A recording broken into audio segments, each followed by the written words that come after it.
Hello again. You remember that in the first part we talked from the advices and queries about how in our meetings for worship we seek a gathered stillness so that all may feel the power of God's love drawing us together and leading us. From that stillness and gathering may come what is called spoken ministry. That word ministry doesn't mean that we suddenly all put on dog collars and become ministers with prepared sermons, but rather that it's that sense of the word that, as the dictionary says, is one that serves as a means, an instrument. And what we are prepared with is that we become a channel for words that are given to us that will be spoken to enrich and deepen the gathered meeting for worship.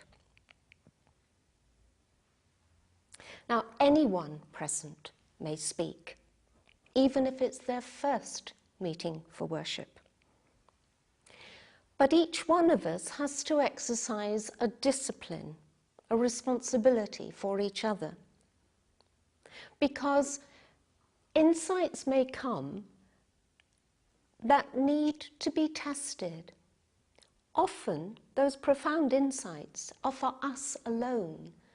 Out of the stillness, we hear something that we have not been attentive to.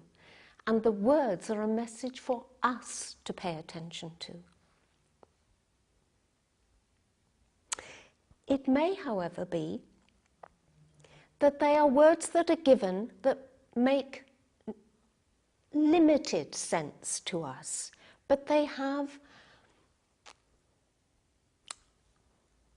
I find it interesting to describe, they've got a fizz about them, they've got a difference about them. It's as if they are alive in themselves, they have a living quality that need to be expressed. And this is the Quaker experience, that insights, prayer, rejoicings, sometimes cries of pain, will arise from the meeting for worship, will arise out of that stillness. And they will need to be spoken. Now, my experience is that when such words come, and they have that quality that is of the Spirit, of the light. They have an urgency. And my first response is, and it's shared by many other Quakers, is, no, not me. I'm not standing up to speak. Let somebody else do it. No. But there is an agitation, a compulsion that the need is there that must be met. These words are important to be heard. They must be expressed.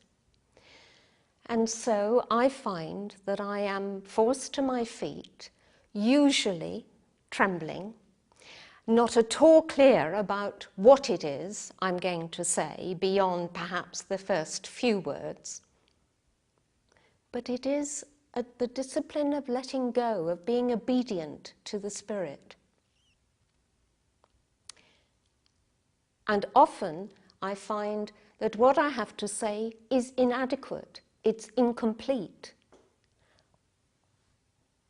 But I have learned to trust and know that when I hear such ministry from others, that it is the beginning of, a part of something that is part of the whole worship. And often those words are that which feeds and nurtures the deepening of the meeting for worship and allows other insights and profound ministry to follow. And that is what I seek for in true ministry, that deepening of the silence. But it is that ministry of the silence, remember that word, that it serves as a means, we are an instrument for one another. The ministry of silence is equally, if not, I would say, more important. For words can break and disturb the gathering, that awareness of God's presence. And we are all encouraged to uphold one another, and the silence becomes creative and positive and tangibly, I'm saying was tactile, real, evident. And in the advices and queries, it says, remember that we all share responsibility for the meeting for worship, whether our ministry is in silence or through the spoken word.